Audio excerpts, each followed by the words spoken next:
Halo guys, balik lagi dengan Efek Anime. Pembahasan kali ini kami akan sedikit mengulas tentang pertarungan besar yang akan terjadi dalam perang Onigashima. Jadi jika kalian tidak ingin terkena spoiler tentang apa yang terjadi selanjutnya, disarankan untuk tidak menonton video ini, dikarenakan video ini berisi dengan full spoiler.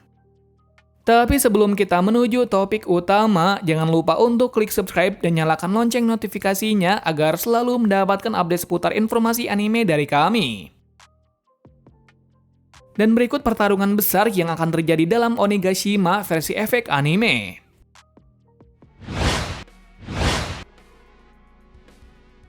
Usopp dan Nami versus Pejuan dan Ulti. Untuk mengawali pembahasan kali ini kami akan mulai dari pertarungan dari mereka berempat. Mengingat pertarungan dari mereka yang mungkin lebih kecil dari pertarungan lainnya. Mengapa demikian? Usopp dan Nami sebenarnya tidak bertarung secara masing-masing, melainkan bertarung dengan banyak bantuan seperti bantuan dari Otama dan juga Big Mom sendiri. Buruknya lagi di sini sebelum Ulti melawan Nami secara penuh, Ulti sudah menerima luka yang banyak dari Luffy, Yamato, sampai pukulan maut dari Big Mom. Maka dari itu, pertarungan antara Nami dan Ulti bisa dikatakan tidak seimbang. Akan tetapi yang namanya pertarungan tidak ada yang namanya seperti itu. Apalagi saat itu Nami mendapatkan kekuatan yang tak terduga, yaitu Zeus mau bergabung dengannya.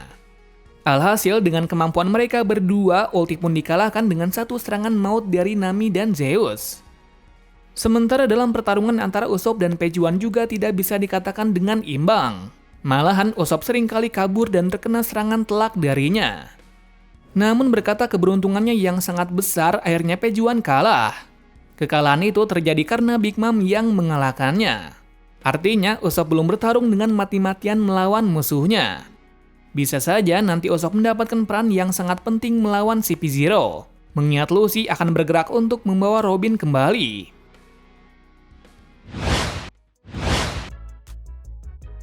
Chopper melawan Virus. Nah, di pertarungan besar ini, Chopper mendapatkan peran yang sangat penting dan dibutuhkan. Yakni dia diharuskan membuat anti-racun untuk bisa mengatasi racun dari King yang bisa membekukan seseorang menjadi seorang monster. Masalahnya bukan itu saja, tetapi penawar itu hanya satu dan dibawa oleh Apo, yang artinya ia harus mengambil penawar itu agar bisa membuat anti-racun tersebut. Beruntungnya dengan cepat Zoro bisa merebut penawar itu dan diberikan kepada Chopper. Tentu saja Chopper yang mendapat penawar itu langsung bekerja keras untuk membuatnya agar cepat jadi. Singkat cerita, dengan ilmu yang ia punya, ia bisa membuat penawar itu dengan skala yang luas. Yakni dengan menjadikan penawar itu menjadi seperti bom asap. Dengan demikian semua orang yang terkena virus tersebut bisa menjadi normal lagi. Setelah masalah besar itu usai, Chopper yang sangat geram akan perbuatan dari Queen langsung berubah pada mode monster biasanya. Menariknya, jangka waktu dari Chopper dalam wujud tersebut menjadi 30 menit. Hal ini bisa terjadi karena ia meminta Caesar untuk mengembangkan obatnya itu. Dengan hal ini pula Chopper yang sebelumnya dianggap lemah, kini bisa menunjukkan kemampuannya. Benar sekali. Meski tidak bisa mengimbangi kekuatan dari Queen, tetapi setidaknya Chopper sekarang bisa dikatakan sangat kuat.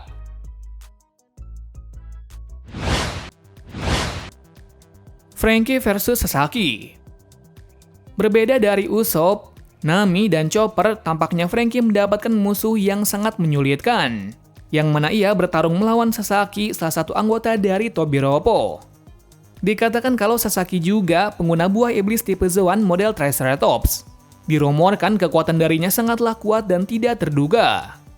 Hal itu terbukti dari dirinya yang bisa terbang dengan leher anehnya itu. Sementara Franky menggunakan mode robotnya untuk bertarung melawannya. Singkat cerita, setelah pertarungan sengit di antara mereka, dengan epiknya, Franky mengakhirinya dengan kemampuan andalannya yaitu Beam. Yang mengejutkan di sini bukanlah itu, yaitu meski Franky bertarung sendirian melawan Sasaki, Franky tidak mendapatkan luka yang serius. Itu terlihat darinya yang masih bisa membantu Zoro.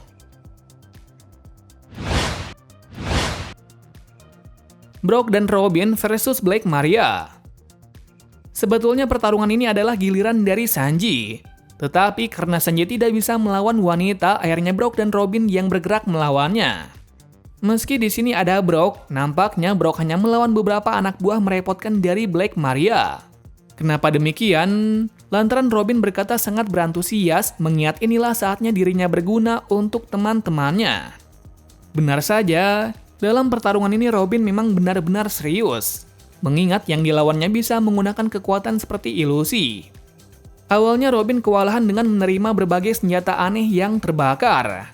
Namun hal itu teratasi dengan kepintaran dari Robin. Mengejutkannya di sini untuk bisa mengalahkan Black Maria, Robin menggunakan kemampuan barunya yaitu Demonio Flare, di mana kekuatan tangan-tangan itu bisa menyerupai manusia yang sangat besar berwarna hitam seperti iblis. Lalu dengan sangat kejamnya, Robin mengakhirinya dengan mematahkan tulang pinggung dari Black Maria. Selesai mengeluarkan kekuatan baru itu, Robin langsung terkapar lemas dan diselamatkan oleh Brock. Dari kejadian ini bisa disimpulkan kalau Brock masih tidak memiliki peran penting di sini. Kemungkinan besar, Brock akan berguna nantinya saat melawan CP0 yang akan mengincar Robin.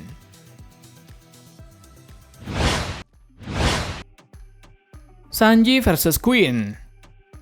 Semenjak awal pertarungan besar Onigashima, Sanji tidak mendapatkan peran yang banyak.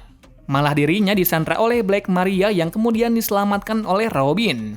Yang ternyatanya, Sanji mendapatkan peran penting saat melawan Queen Sang All-Stars. Awal mula mereka bertemu menimbulkan kericuhan, dikarenakan Queen tidak suka dengan Judge dan anak-anaknya. Entah apa alasannya, yang pasti ini berkaitan dengan masa lalu dari Queen yang juga seorang ilmuwan. Sayang sekali Queen mendapat lawan yang tak tepat, karena Sanji tidak mau memakai kostum tersebut. Alhasil, untuk memaksa Sanji menggunakan hal itu, Queen beberapa kali menyerangnya agar memakai kekuatan dari Germa. Sayang sekali beberapa cara yang dilakukannya gagal. Kemudian Queen yang merasa muak pun menunjukkan kekuatan hewan prasejarah dari buah iblisnya. Ternyatanya Brachiosaurus itu tidak memiliki kaki dan mirip seperti ular. Kenapa bisa seperti itu? Karena ia seorang ilmuwan yang menambah senjata di tubuhnya untuk situasi yang genting. Namun bukan itu masalahnya. Yang mana saat Queen dalam mode itu, Sanji langsung dicengkram oleh tubuhnya itu sampai tulang-tulangnya patah. Tidak terduganya, meski Sanji mengalami banyak tulang yang patah, seketika itu juga tiba-tiba dia bisa sembuh sendiri. Bahkan pedang Queen yang keras itu patah saat menebas Sanji. Hal ini bisa terjadi karena kekuatan genetik dari modifikasi ayahnya, yang artinya saat itu Sanji sudah seperti saudaranya. Kemungkinan, kebangkitan kekuatan dari Sanji ialah setelah memakai 2 kali Red Suit tersebut.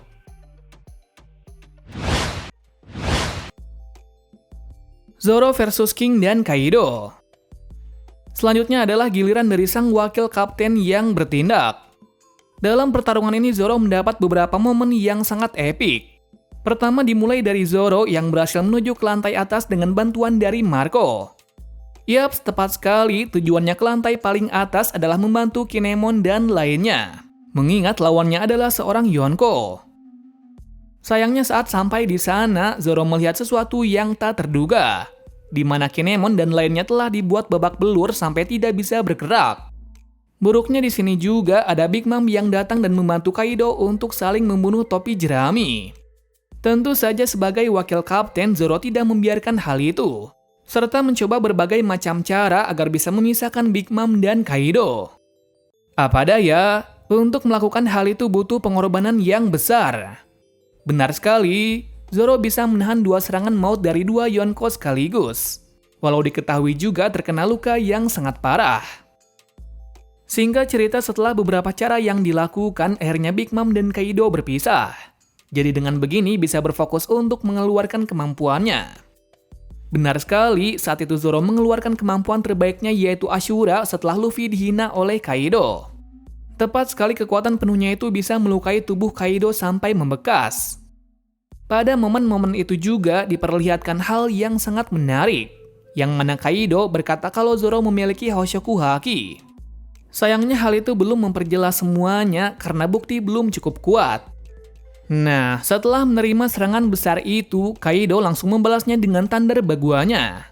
Seketika Zoro langsung terluka sangat parah atas tulang-tulangnya yang patah.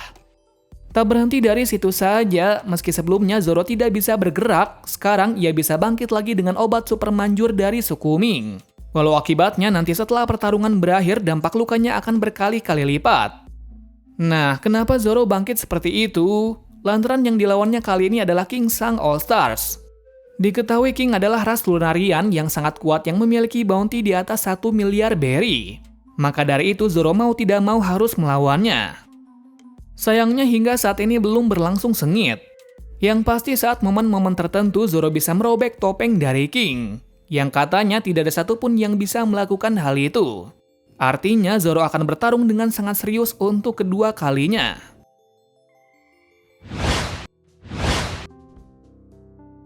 Luffy, Yamato, dan Momo versus Kaido. Dari beberapa pertarungan yang ada, pertarungan terbesar terletak dari pertarungan Luffy dan Kaido. Pada awalnya dengan kekuatan barunya, Luffy bisa menyerang Kaido secara bertubi-tubi.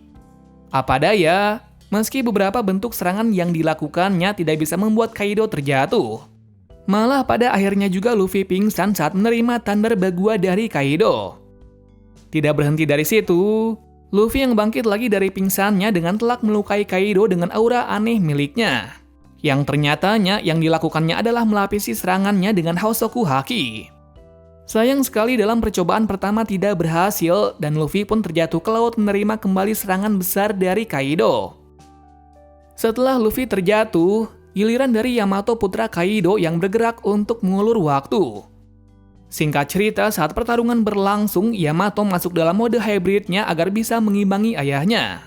Walau diketahui juga beberapa serangannya tidak membuahkan hasil yang besar. Beberapa waktu berselang akhirnya Luffy mulai bergerak menunggangi naga. Yang tak lain itu adalah Momo dalam wujud 27 tahunnya. Kejadian itu bisa terjadi berkat kekuatan dari Shinobu yang menuakannya secara permanen. Adanya hal itu pula menambah daya gedor untuk bisa mengalahkan Kaido. Masalahnya bukan hanya Kaido sekarang, yakni Pulau Onigashima yang juga akan terjatuh tepat ke ibu kota bunga. Yang artinya sembari bertarung nantinya, Luffy, Yamato, dan Momo harus bisa menyelamatkan ibu kota tersebut. Sejauh ini mungkin hanya itu dulu yang kami berikan untuk kalian. Jika sekiranya ada beberapa kesalahan dalam informasi yang kami berikan, kalian bisa benarkan dalam kolom komentar. Terima kasih sudah menonton video ini dan sampai jumpa di video selanjutnya.